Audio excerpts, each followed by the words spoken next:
Alright, so this is a Greenwich review on season 3, episode 12, Water on Water on Water. Start off the episode with Anna. She's at a swimming pool with Harvey, and there's a bunch of people in the swimming pool. I was a bit confused at first, but when I clocked everyone was getting baptized, I caught on quickly.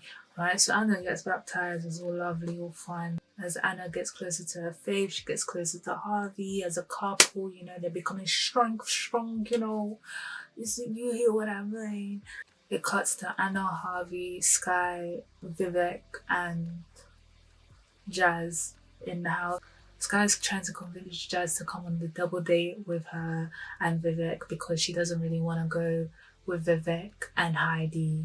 I don't blame her. Some couples are just a bit too much for me. You know what I mean? Like I can deal with a bit, but you guys will give me a headache. The double date's supposed to be her, Rodney, Vivek, and Heidi. Even though Anna and Harvey are there, they don't want to go. Vivek pours alcohol for everyone but Anna and Harvey, and they're like, "What? Like, why are you not giving us alcohol?" I'm just trying to respect your religion and that because you guys are God's children. You know what I mean? Harvey's like, "We're Christian. We're not dead." That was quite funny.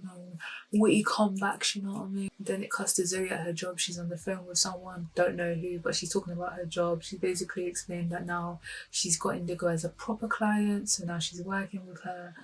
She had to come up with so many looks, blah blah blah. Indigo comes in, she's looking at the outfit, she's like, Zoe's there doing, yeah, it's so great. Yes, this is so nice. Yes, this is fantastic, tantalizing. Oh my gosh. Basically being the yes man, right? And then Indigo's like, yo, you need to chill out. Like, I did not hire you to be a yes man. I need you to be yourself. I need you to actually have input, not this yes thing, right?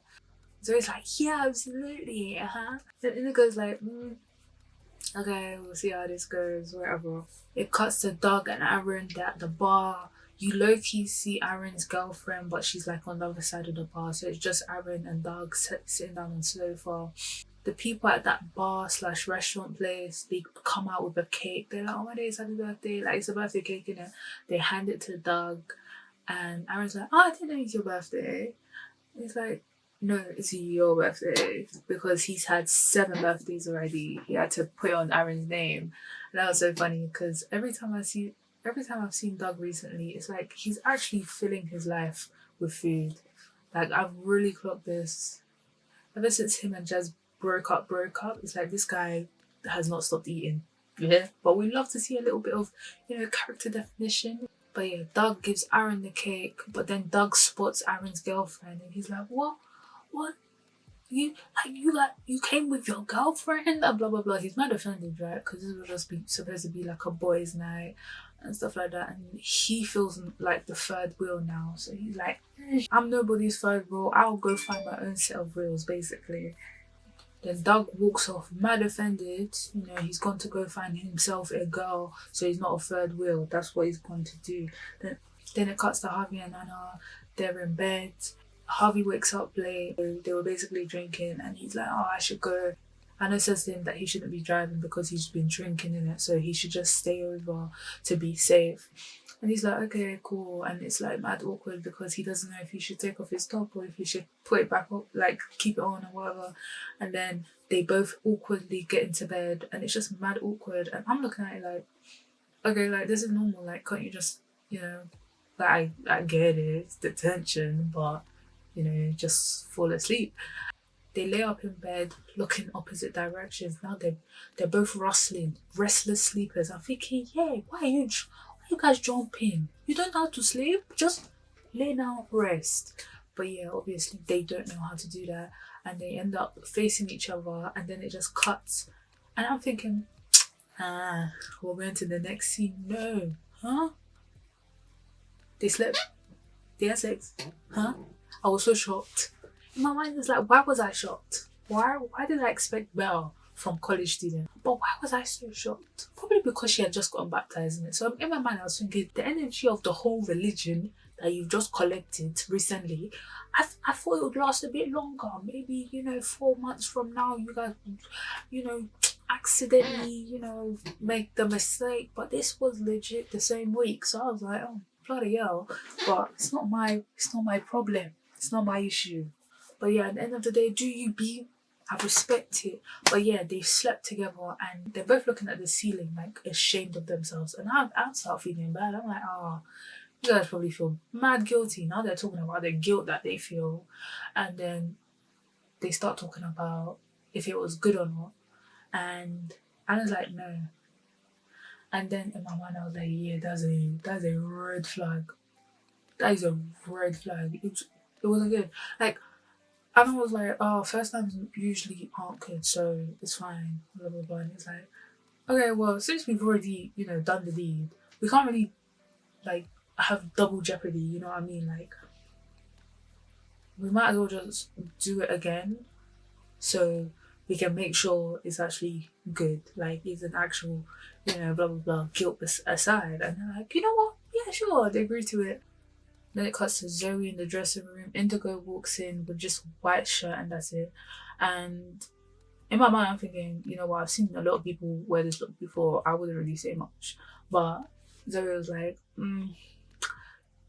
the outfit came with the outfit came with pants, so I think you should be wearing the pants. And she was like, no, I'm okay with this. She's like, are you sure? No, like I think it would really look good with pants and blah blah blah. Trousers, that's what they call pants in America. And she's like, no, I'm okay, I'm cool, blah blah blah. Zoe just comes out with it. She's like, I don't think this is a good look for your brand. It makes you look desperate, let's be honest. You should be wearing pants. And then Indigo's like, okay, cool, I'll go put on the pants. And then she goes out the door and she turns around and she's like, if you call me desperate ever again, you're fired. And she walks out. I'm thinking, yeah, like I understand her word choice was poor, but it did make sense. It did make her look desperate in some type of way. Then it cuts to Doug at the bar. He talks to the first girl. She assumes he's a drug dealer. Talks to the second girl. She's a fraudster. She stole someone's credit card in broad daylight, like right there, like, huh. And then with the next girl he tried to speak to, she literally just cussed him out because they had slept together before and he just didn't remember. So yeah, that was awkward. Jazz is out by herself, doing a great job of being an independent young woman. We love to see it. She's gone out by herself. Life does not stop just because you don't have any company. Sometimes your company is all you need. We love to see it. She's there sitting by herself, eating pie. And then this guy, he's quite cute, I won't lie. When I saw him, I was like, you better talk to my girl Jazz. Yeah, he sits down like 2 seats away from her. I think it's 2. And I really like that. I hate when men like that you don't know, complete strangers sit right next to you and then they speak to you and stuff like that. It's very much hostage situation. He's like, oh, hey, yeah. She's not really feeling it, right? Then he suggests that he gets a different type of pie and then they can split each other's pies. So he has some of hers and she can have some of his. And at first Jazz rejects it. She's like, oh no, I'm good, blah blah blah. And then she thinks about it and she's like, you know what, sure. And I really liked it when she rejected him. He was like, oh cool, have a good day, blah blah blah. Like he took the rejection on his chest and did not abuse her in any type of way. Because many men,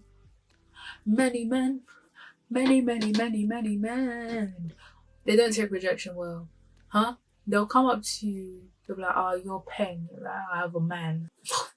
You were clapped anyways. The way he took the rejection, even though it's the fucking bare minimum, I appreciate that because Jazz deserves the world. Anna and Harvey. So they do it again, and turns out second time is not a charm. It's just a shit. You know what? Even worse because they headbutted each other, and it was just he left. It was that bad. In my mind, I was thinking, you know what? You guys could have just slept. He could have just slept over. It's not like there was any chance of there going to be a third round. I don't know why he was running away, talking about, oh yeah, I should go. In the morning, Anna enters the kitchen. She goes to Sky. She's like, oh, I really need some advice about my relationship with God. Sky's like, I'll call Jazz for you. When I tell you, Sky has no interest in that conversation. She's trying to book it immediately. But it's like, no. You can't give me the advice. I want to hear it from you. And so Sky is now stuck. Sky's Sky's giving her advice. It's great advice because it's Sky, obviously. It's just very blunt. Whenever Sky says something, someone's feelings are going to be hurt. Anna says that she feels like she's cheated on God and that she's had sex with Harvey. Like, she broke her vow, and especially because she had just gotten baptized, it feels like she's kind of not taking her religion seriously. Sky gave her advice. I don't remember what she said. And obviously it's Sky. Whatever Sky says is gold. Period. Then it cuts to Jazz by herself. Someone's messaged her. We see it's Dante. Dante from the parlor. Dante asking her if she wants to go and get pie later. And then she's about to reply and stuff. Then we cut to Doug. We're doing this slice transitions. But yeah, Doug, he's considering messaging Jazz. He's like written out the message. I'm thinking, okay, send it then. Send it with your chest, bro. We cut back to Jazz. Jazz is considering replying to him. She doesn't really know what to say. Then she just deletes what she was about to say. Then we cut back to Doug. Doug deletes what he was gonna send to Jazz. He just doesn't message her. And then we cut back to Jazz. She deletes what she was going to say, and then she scrolls up. She deletes Dante's contact number. But in my mind, it's like, if you don't block him, he can still message you. But I understand. Comes back to Zoe at work. She's with Indigo. Indigo is wearing this nice red outfit. Then she puts on this rubbish beanie. When I saw the beanie, I was like, you know what? I understand where someone would be coming from if they were to see that outfit. Even though it's like the beanie kind of cheapens it a little bit. It's like, why are you wearing a beanie? But it's like, it's not really, oh my god, like, this is fucking horrendous. This is so ugly. Like, it's not that deep.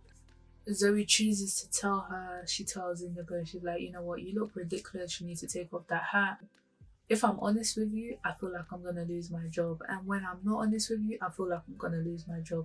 So I just want to tell you that beanie looks ridiculous. I'll be honest with you, B. Indigo turns to her, she's like, you know what? This was all a test and you've passed. You did great.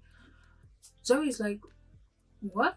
Oh, okay, that's great. Personally, I would have failed. I'm not that confrontational, especially about clothes. I don't really care that much, especially considering I'm not a stylist, but I also don't really care about fashion. Like, I could really wear the same hoodie and tracksuit bottoms for weeks. Like, I could just have 10 pairs of them. You know what I mean? Like, I'm good in the same clothes. I don't really mind. And especially with stylists, in my mind, it's like, I've already set out the clothes. I've already done my bit. But if you want to add a little bit of razzle dazzle to the outfit, then cool, that's you. Like, whether you look like a clown or if you look like a bad bitch, that's on you, right? I've done my job. The clothes are here. I don't believe in mothering people I didn't give birth to. Yeah, if you like the outfit, it's your own. But yeah, then it cuts to Anna. Anna meets up with Harvey in the house. Anna tells Harvey that she thinks they should break up because she really wants to take her relationship with God seriously and things like that. And Harvey's like really understanding of it. He's like, 100% understand, blah, blah, blah. Such a civil breakup.